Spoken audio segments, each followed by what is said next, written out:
Na mtazamaji, turejelee taarifa yetu ya hapo awali ambapo maafisa wa polisi wamenaswa kwenye kamera wakimpiga risasi na kumuua kikatili jamaa anayedaiwa kuwa mchuuzi katikati ya jiji la Nairobi.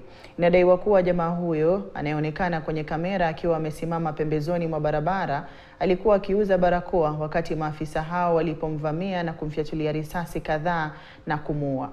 Haya yamejiri huku maandamano ya kushinikiza kujiuzulu kwa naibu inspekta jenerali Eliud Lagat yakiendelea katikati ya jiji la Nairobi. Na sasa turejee kuungana na mwanahabari Jeff Kirui ambaye anafuatilia hayo jijini Nairobi aweze kutujuza yanayojiri. Hadia pole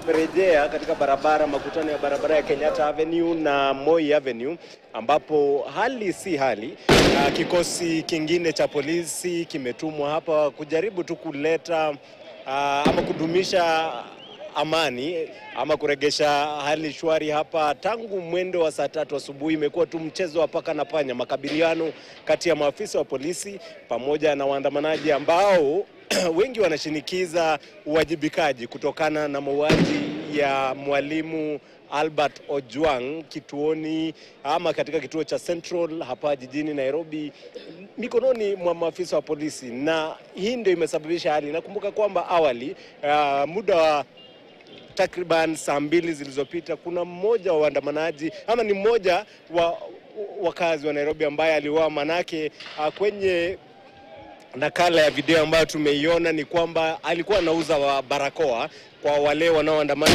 ili kujaribu tu kuwakinga kutokana na makali ya vitoza machozi. Na ilivyo sasa kuna baadhi ya wale ambao wamejeruhiwa, unaona wamekamatwa na maafisa wa polisi wanapeleka kwenye gari la polisi. Hapa kumekuwa na mchanganyiko, kumekuwa na wale watu ambao wanaandamana wakishinikiza uwajibikaji, kisha kuna wale ambao wameingilia maandamano hayo na malengo yao haswa imekuwa ni kuingilia maandamano ili kuyasambaratisha. Kuna wale ambao wameingia hapa kuweza kupata nafasi ya kupora, na maduka hapa yamefungwa.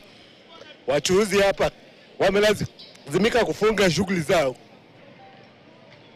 kutokana na maandamano haya, na ilivyo sasa ni kwamba baadhi ya maafisa wa polisi sasa wanapigwa kurunzi haswa baada ya mauaji haya yaliyoshuhudiwa. Kuna masuala yanayoibuka kuhusiana na ukatili unaoendelezwa kwenye maandamano hayo. Kumbuka ilianza ikiwa ni maandamano ya amani, lakini imechukua mkondo tofauti. Hivi sasa ni makabiliano sasa, na maafisa wa polisi wanajaribu kadri ya uwezo wao kuhakikisha kwamba wanawatawanya waandamanaji kabla ya kufika usiku, ikizingatiwa kuwa kuna hofu huenda baadhi ya waandamanaji ambao wameingiliwa na wakora wakapora mali ya wenyewe ama mali ya umma katikati mwa jiji walikuwa wanazuiliwa kutoka barabara ya Moi Avenue kuweza kujipenyeza hadi barabara ya Kenyatta. Lakini kuna baadhi ya waandamanaji ambao wamejipenyeza hadi kule juu na wanashinikiza kwamba ni sharti naibu inspekta jenerali wa polisi Eliud Lagat jiuzulu pamoja na mkubwa wake ama pamoja na inspekta jenerali Douglas Kanja kutokana na mauaji ya Albert Ojwang ambaye mauaji yalitendeka mikononi mwa polisi katika kituo cha Central.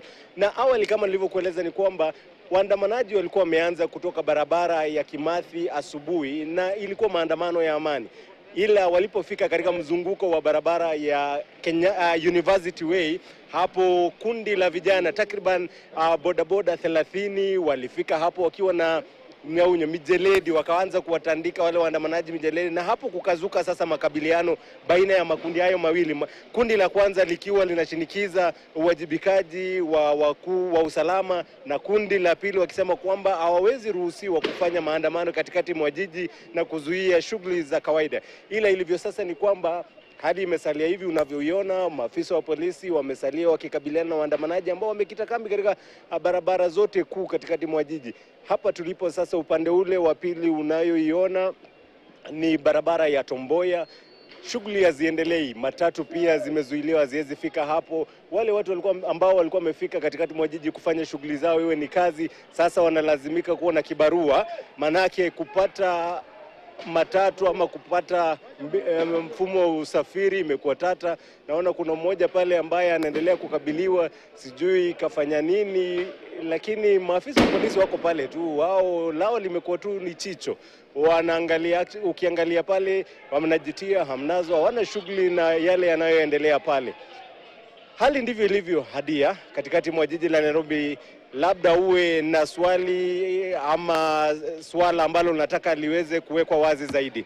Naam Jeff, shukran sana. Nafikiri yote umetueleza na tutakuwa tunapata kwa kina zaidi kwenye taarifa za hapo baadaye. Shukran za dhati kwa kujitahidi kutueleza yanayojiri jijini licha ya changamoto ambazo tunaziona. Moshi wa vitoza machozi umeanikiza na inakuwa kidogo vigumu kuweza hata kuzungumza, lakini tunashukuru kwa juhudi ambazo umetia katika kutuwezesha kupata yanayojiri katikati ya jiji la Nairobi kuhusiana na maandamano hayo ya vijana wanaoshinikiza kujiuzulu kwa naibu inspekta jenerali kutokana na mauaji ya mwalimu Albert Ojwang. Tutakuwa tunafuatilia hayo bila shaka mtazamaji. Sasa tuzamie taarifa nyingineyo ambapo tume ya